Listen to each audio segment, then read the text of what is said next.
자, 무엇보다도 다음 달 말에 열리게 된 제3차 남북정상회담은 여러모로 의미가 좀 커 보입니다. 11년 만에 열리는 데다가 앞선 두 차례 정상회담과 차별화되는 요소들이 적지 않기 때문입니다.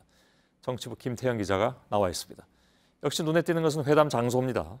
그렇습니다. 앞서 두 차례 회담은 모두 평양에서 열렸습니다. 예. 이번엔 판문점, 그것도 우리 측 구역인 이 평화의 집에서 열립니다.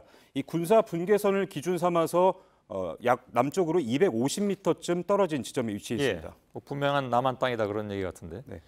250m에 불과하지만 그만큼 의미가 있다 이런 얘기죠. 그렇습니다. 이 북한 최고 지도자가 군사 분계선을 넘어서 남한 땅을 밟는 건 한국 전쟁 이후 처음입니다. 예. 이 국제사회에 던지는 메시지가 결코 작을 수가 없습니다. 예, 사실 판문점이라는 장소도 좀 의외이긴 합니다. 그러니까 이게 어떤 과정을 거쳐서 정해진 건지 혹시 취재가 좀 됐습니까? 네, 일단 지난달 김여정 노동당 제1부부장은 이 문재인 대통령에게 이 평양에 와달라고 요청을 했습니다. 예. 그런데 여기에 우리 특사단이 역제안을 했는데요. 물론 청와대는 평화의 집만 놓고 말하는 건 아니다.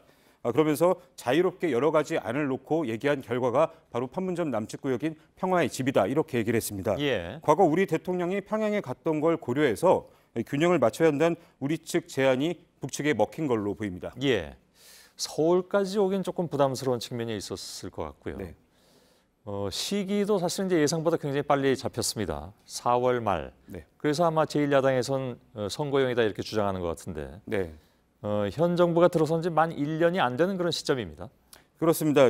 일단 1차 정상회담의 경우 김대중 정부 중간쯤에 열렸습니다. 그리고 특히 2차 회담은 대통령 임기가 얼마 남지 않은 때 열렸는데요. 예. 아무래도 합의사항을 실천할 동력이 떨어질 뿐만 아니라 이 시간이 부족할 수밖에 없던 시기입니다. 예. 그래서 2차 회담을 이 비서실장으로서 지켜봤던 문 대통령이 학습 효과에 따라 이번엔 회담을 최대한 빨리 잡았다 이렇게 볼 수 있습니다. 예. 그 당시에 뭐 특히 노무현 전 대통령과 김정일의 회담은 굉장히 늦었다는 그런 평가가 많이 있긴 했습니다. 그렇습니다.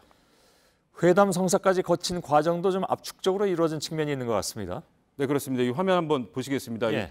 첫 회담, 정상회담의 경우 싱가포르와 중국 등 제3국에서 특사 간 접촉이 4차례 이루어졌습니다. 예. 그리고 2차 회담의 경우 우리 측에서 북측 평양으로 이 특사를 2차례 보냈습니다. 하지만 이번엔 한 차례 공개 특사 파견으로 이 원포인트로 회담이 성사가 됐습니다. 예. 뭐 물론 아직 좀 이르긴 하지만 정상회담의 의제는 앞선 회담들하고 좀 비교되는 부분이 있을까요?